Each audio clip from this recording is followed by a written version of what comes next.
అది నెయ్యి కాదట, రసాయనాల మయమట.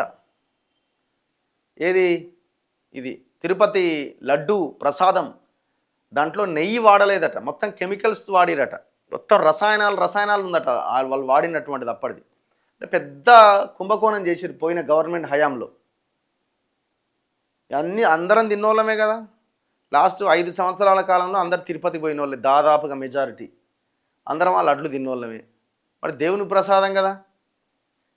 8.30 లక్షల కిలోల మోనోగ్లిజరైడ్స్ ఇతర రసాయనాలు కొన్న భోలేబాబా డైరీ అట. ఆ భోలేబాబా డైరీ నుంచి నెయ్యి కొనుగోలు చేసింది దేవస్థానము. దాదాపు 8.5 లక్షల లీటర్ల మోనోగ్లిజరైడ్స్ అనే రసాయనాలు కొనుగోలు చేసిందట. అంటే ఫేక్ నెయ్యి తయారు చేసిందనమాట. దాంతో వీటి మిశ్రమాన్ని నెయ్యి పేరిట తిరుమల తిరుపతి దేవస్థానానికి సరఫరా చేసిందట. సిట్ దర్యాప్తులో గుట్టు రట్టయింది.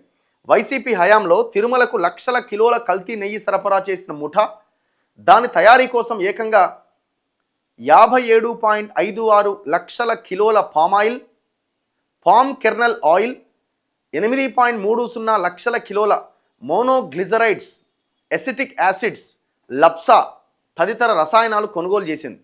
వీటన్నింటినీ వినియోగించి 68,17,000 కిలోల నెయ్యి లాంటి రసాయనిక మిశ్రమాన్ని తయారు చేసింది.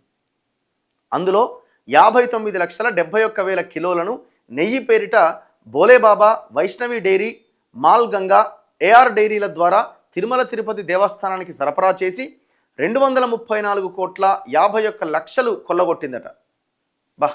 234 crores కొల్లగొట్టిరట కెమికల్స్తోని తయారీ. ఈ 230 కోట్లలో ఎవరెవరికి ఎంతెంత పోయిందో. ఆనాడున్న టీటీడీ చైర్మన్కి ఎంత పోయింది, వైవి సుబ్బారెడ్డికి.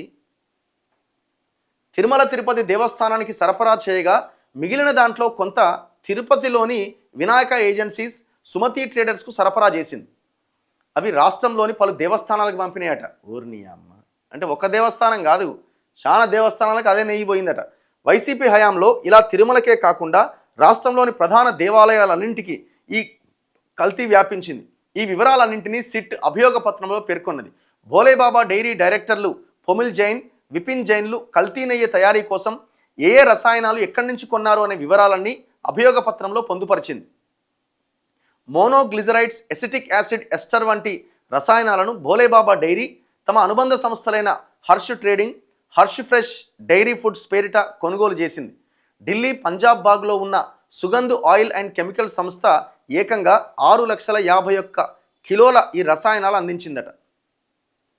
ఈ సుగంధ్ ఆయిల్ అండ్ కెమికల్స్ నుంచి పామాయిల్, పామ్ కెర్నల్ ఆయిల్, కొబ్బరి నూనెలు కొన్నట్లుగా భోలేబాబా రికార్డ్స్లో ఉండడంతో సిట్ అధికారులు ఆ కంపెనీలో సోదాలు చేశారు. అయితే అక్కడెక్కడా పామాయిల్ కానీ, పామ్ కెర్నల్ కానీ, కొబ్బరి నూనెల జాడ కానీ లేదు. ఇనుప డ్రమ్ముల్లో కొరియా నుంచి దిగుమతి చేసుకున్న మోనోగ్లిజరైడ్స్, ఎసిటిక్ యాసిడ్ ఎస్టర్ వంటి రసాయనాలు మాత్రం దొరికినాయట. అవే భోలేబాబా డైరీలో తనిఖీల్లో పట్టుబడ్డాయి. ఢిల్లీలో Shivans Trading Company, National Oils and Chemicals కంపెనీలను నిర్వహించే మహేష్ కుమార్ రోహిరా AMG 90